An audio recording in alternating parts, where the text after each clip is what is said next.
a deserção é uma experiência perigosa e que diz de uma apostasia no empreendimento que eu inicio e que, por iniciar aquele movimento, sou chamada a continuar e ventilar aquela tocha.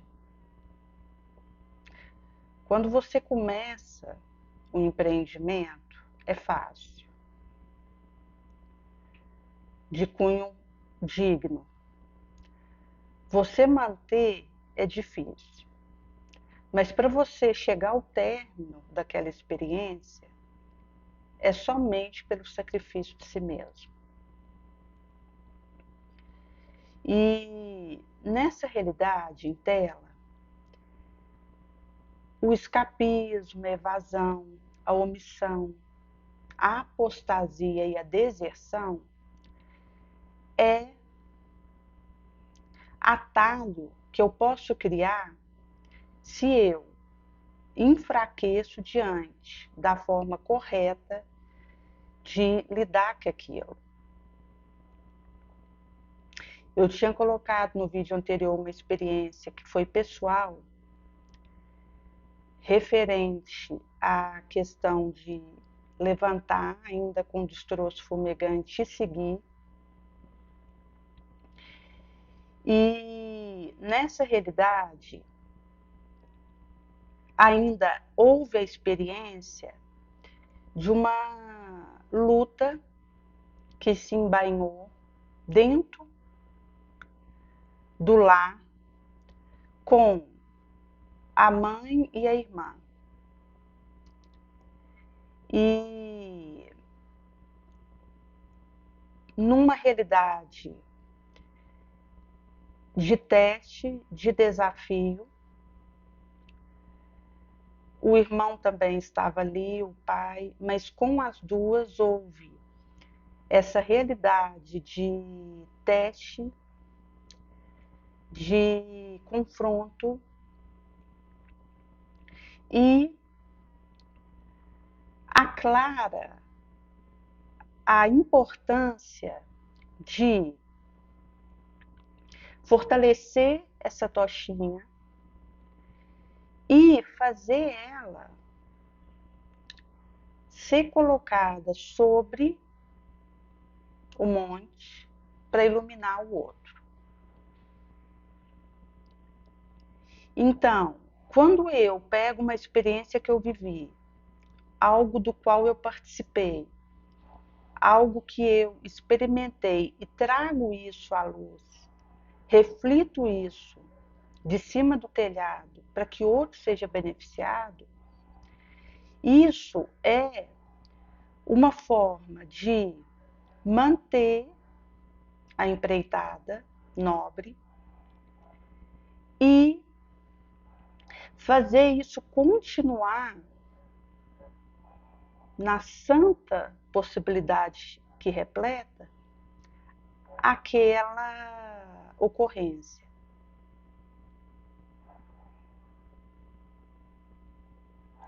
Daí que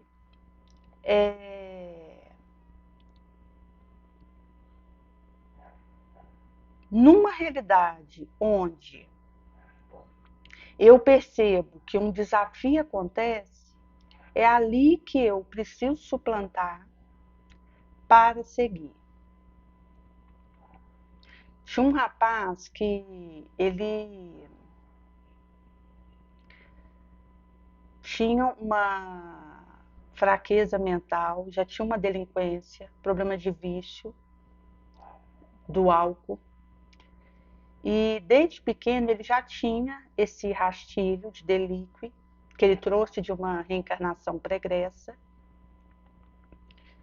E ele foi internado, isso século retrasado, na França, num nosocômio que havia ali, próximo da cidade onde ele morava,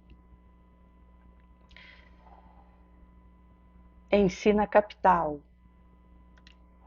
E ali ele recebeu a terapia da época, e graças ao pai que já era espírita na época, que havia, inclusive, recebido uma agressão de 2 capatazes contratados para tal, numa perseguição gratuita, e ficou esfacelado, teve sequela daquilo e deu perdão. Alguém tinha orientado um coronel amigo para poder denunciar, fazer justiça, ele falou que era para largar isso, cônscio de que era a oportunidade dele de testemunhar o que ele até então falava no centro espírita. E, pelo testemunho desse pai, a mãe participava também no centro espírita. Esse rapaz recuperou a parente, tomando um remedinho que ele precisaria continuar a tomar enquanto na vilegiatura, mas que o ajudaria a ter uma vida, pelo menos em condição de estar em casa, na convivência rotineira e sair do isolamento nosocomial. Ele voltou para casa, reatou o laço com o irmão, que num lance havia agredido ele, eles haviam rolado no chão, que era uma experiência pregressa também que voltava do relacionamento dos dois.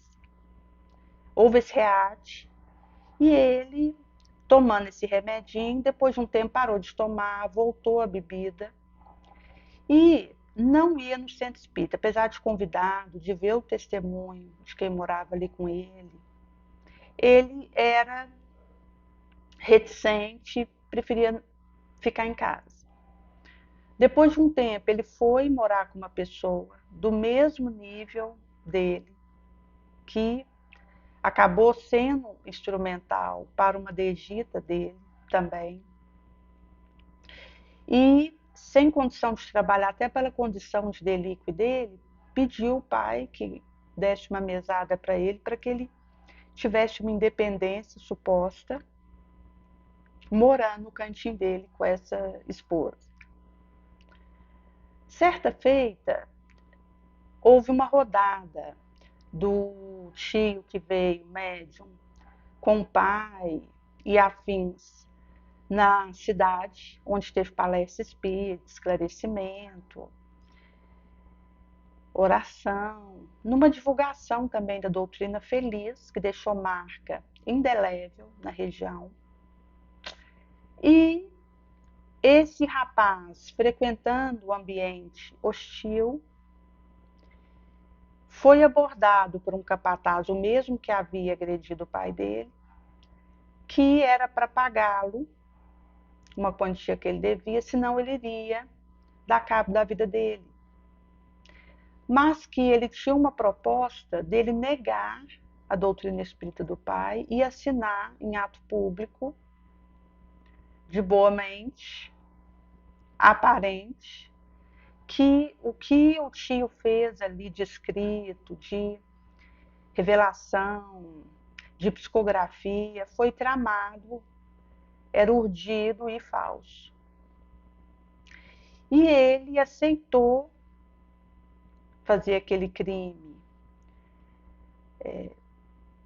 de refluxo medieval, onde ele assinaria contra o tio e o pai, dizendo que eles eram charlatões e que estava na mentira, ao professar o renque de viração espírita.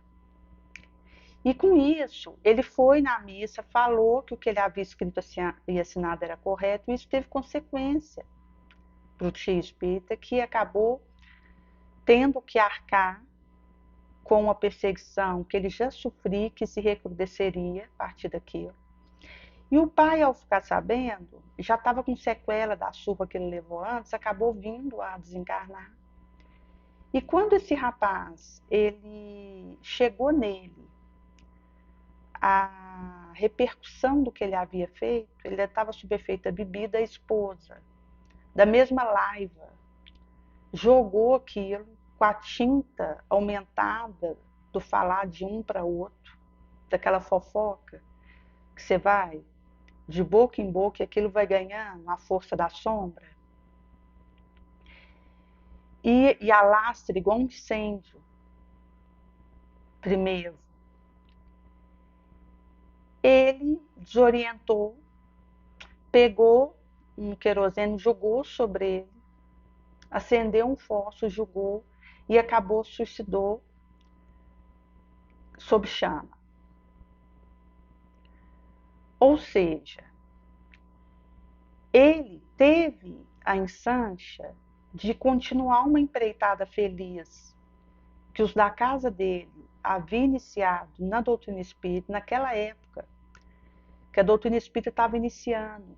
Que bênção, que presente já conhecer essa doutrina naquela época e já poder professar, receber o quinhão de bênção, de confiança, que também traz o seu galardão de responsabilidade e de exigência,